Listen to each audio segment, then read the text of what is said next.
Welcome to Mode Bespoke. I'm Atenas, and today I'm going to be teaching you how to make a Tunisian braided puff stitch. So let's get started.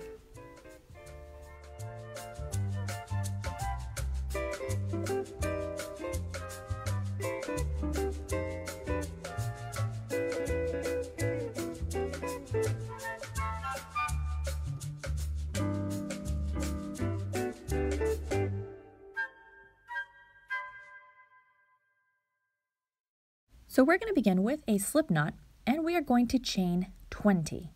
So later on, once you've practiced this a few times, you can change the amount of stitches you want to chain, but for now, begin with a chain of 20. So wrap the yarn around 2 fingers, insert your hook into the loop, grab the yarn behind and pull that through. And then you just tighten your slip knot by pulling on the 2 loose threads of yarn right underneath. So to chain, you're going to wrap your yarn around your hook, and you're going to pull the top loop through the bottom loop. So that's 1. And you just repeat. So you have 2, 3, 4, 5, and 20. So once you have your chain, we're going to begin without a foundation row. So normally you have that foundation row where you just cast on the same in every stitch and then you do a return pass. For this one, our foundation row is going to be a little bit different. So we're going to begin by casting on 5 stitches. So we're going to begin on that second stitch from your hook. So skip the first one and go right into that second one. And you're going to insert your hook into the stitch, yarn over, and pull up a loop. So that's 1, 2, 3, 4, and 5. And now we're going to get to stitch number 6, and this one's going to be our first puff stitch. So you're going to need to yarn over, and then you're going to insert your hook into that stitch, and you're going to yarn over again and pull up a loop. So that is 1. We're going to have to repeat this 2 more times. So yarn over, insert your hook into that same stitch, yarn over, and pull up another loop. So that's 2. We're going to have a total of 4 loops on our hook now. We're going to repeat this 1 more time. So yarn over, insert your hook into the stitch, yarn over, pull up a loop for 3, and now we have a total of 6 loops on our hook. So our puff stitch is going to consist of 6 stitches, all worked into that 1 stitch. We're going to repeat this in stitch number 7 of the chain.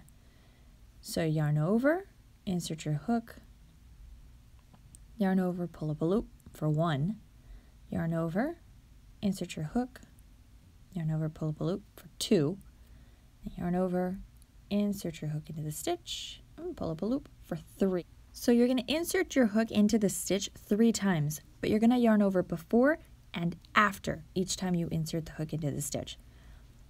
Alright, so we're going to cast on the next 5 stitches, and this is just a regular cast on.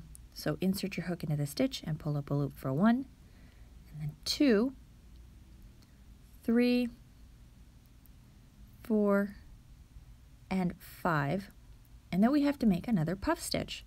So in the stitch following that 5th stitch that you've cast on, we're going to yarn over and pull up for 1, yarn over, pull up for 2, and then yarn over, pull up for 3, so that we have 6 loops on our hook for that 1 stitch. We're going to repeat this in the next stitch. So there's 1, 2, and then 3. So there are all 6 loops on this stitch, 6 loops on the first one. And then for the last 5 stitches, we're going to just work a regular cast on. So insert your hook into the stitch, yarn over, and pull up a loop. So this is 3, 4, and 5. And there we go. So now we have to work a return pass. Now the return pass is going to be worked the same in all of our rows. And this one's a little different than your traditional return pass. But we're going to begin with yarn over and pull through 1. And then we're going to work yarn over, pull through 2, yarn over, pull through 2, yarn over, pull through 2, yarn over, pull through 2. When you get to your puff stitch, we're going to work a yarn over and pull through 7. So it's yarn over and pull through 7 loops. So there's 1, 2, 3, 4, 5, 6, 7. So that was that one puff stitch, and then we're going to yarn over and repeat here for the next one. So yarn over and pull through 7 loops. So there's 1, 2, 3, 4, 5, 6, 7. And we go back to a regular return pass. So we're going to work these next few stitches. It's going to be yarn over, pull through 2, yarn over, pull through 2, yarn over, pull through 2, yarn over, pull through 2, and yarn over, pull through 2 until you get to your next puff stitch. On the puff stitch, we repeat with yarn over and pull through 7. So there's 1, 2, 3, 4, 5, 6, 7, and then we repeat it again. Yarn over, pull through 7. So there's 1, 2, 3, 4, 5, 6, 7. And we complete the row with just a regular return pass. So yarn over, pull through 2, yarn over, pull through 2, and so forth until you are left with just 1 loop on your hook. So there's our foundation row. So this one was a little different than what we're normally used to, so I didn't want to call it a regular foundation row, but the next row, which is going to be row 1, is going to be just a little bit different. So we're going to work a Tunisian simple stitch in each of these 5 stitches. You're going to skip the first stitch because you've already have it on your hook. So you're going to work into that second vertical stitch, and you're going to insert your hook right behind that top loop of the stitch, yarn over, and cast on 1.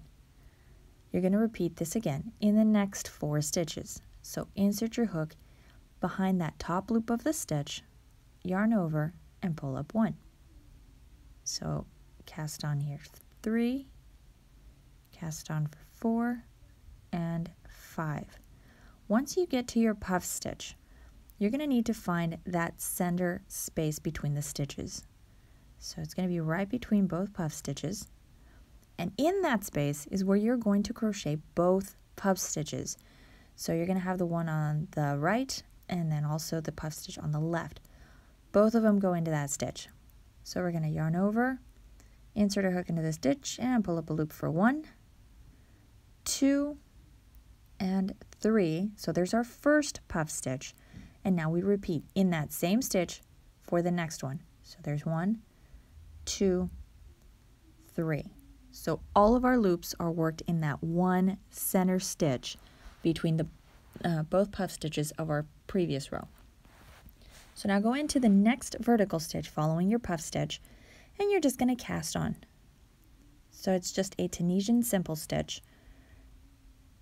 So you're going to work just behind that top loop of the stitch every time. All right, there we go. And once you get to your next poof, or puff, or whatever you want to call it, skip the first puff. Right in between the first and second puff stitch, you're going to have this little space right here. So it's like a chain space. You're going to work into that chain space.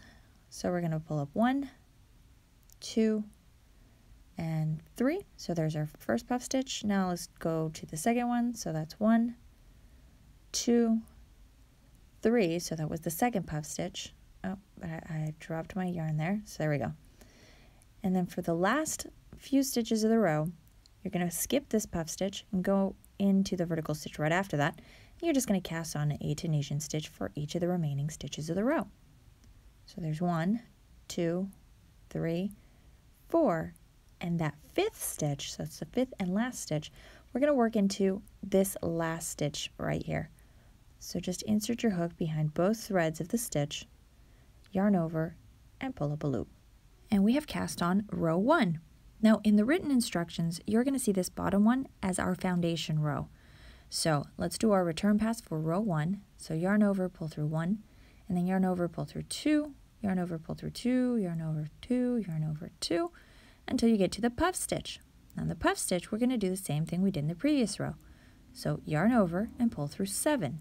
So there's 1, 2, 3, go 5, 6, and 7. Okay, and then you're going to yarn over and pull through 7. So there's 1, 2, 3, 4, 5, 6, 7. There we go, that was 7. Okay, and now we just complete a regular return pass for these Tunisian simple stitches. So yarn over, pull through 2, yarn over, pull through 2, yarn over 2, yarn over 2, yarn over 2. You get to your puff stitch, and you're going to yarn over and pull through 7. So yarn over, and there's 1, 2, 3, 4, 5, 6, 7, and then yarn over, pull through 7 for this last puff stitch. So this becomes a lot easier to, these become a lot easier to count the further along you get on this pattern. And there we go, 7. Okay, so the last 5 stitches of your row, you are going to complete them, well, 6 because we have 6 loops, but you're going to complete this with a regular return pass. So just yarn over, pull through 2 until you are left with just 1 loop on your hook. And there we go. So the trick is pretty much just to get your foundation row set up. Once you get that set up, all you do is just repetitions of row 1. And row 1 is the row we just finished.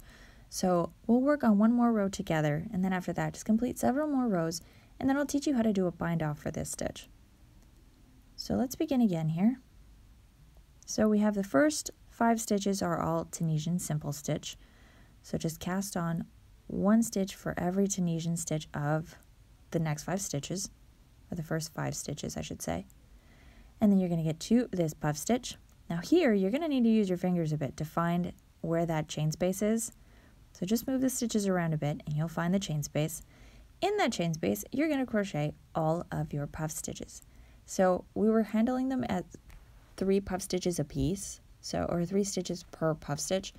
But since you're crocheting them all in that same space, you can now just count directly to 6. So I'll leave that up to you, whether you want to count 3 and then do a separate 3, or whether you just want to count to 6.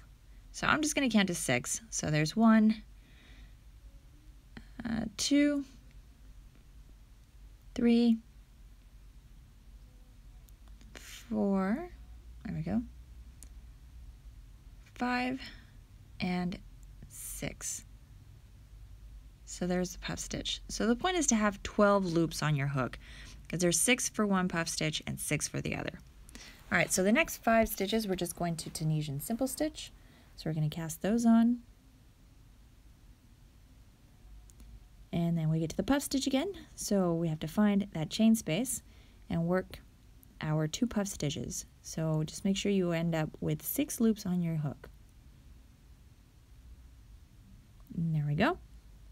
And then we cast on the remaining 5 stitches. And these are all Tunisian simple stitch for just these regular cast-ons. Okay, and then you get to this last stitch of the row, so don't forget that one. So you're going to have this top chain, skip that one, and you're going to work into that last stitch. So insert our hook, and that's behind both loops of the stitch, yarn over, pull up a loop, and there we go. So all you're left with now is just to complete a return pass. So it's the same return pass that we've been completing before. So work your return pass, and then practice working a few more rows of this stitch, and then once we're done with that, I'll show you how to do a bind off. Alright, so here's my small sample. I've already completed several more repetitions of that row 1. So this is what your stitch should look like now.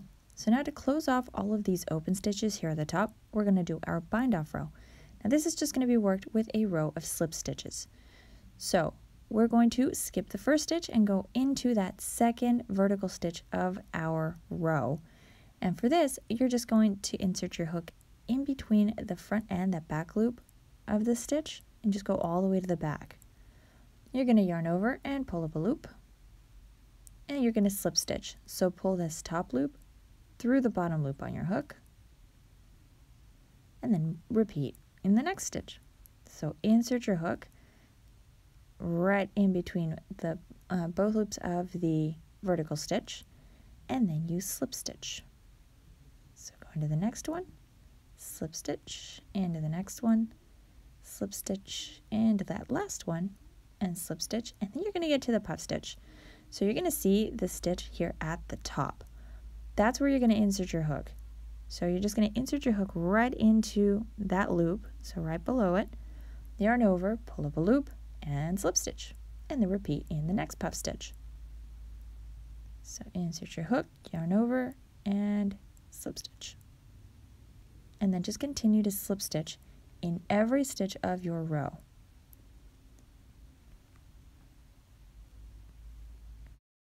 Now once you get to the end of the row, don't forget to slip stitch in that very last stitch as well. And then I like to finish my work with a chain 1 just to make a little knot at the bottom. But there you go, that's it. So I hope you've enjoyed this video tutorial. If you have any questions or comments, leave them down below. Don't forget to subscribe if you haven't subscribed already. I post videos every week. And if you want to see more of my work, you can follow me on Instagram. Thank you so much for watching, and I will see you all in the next video.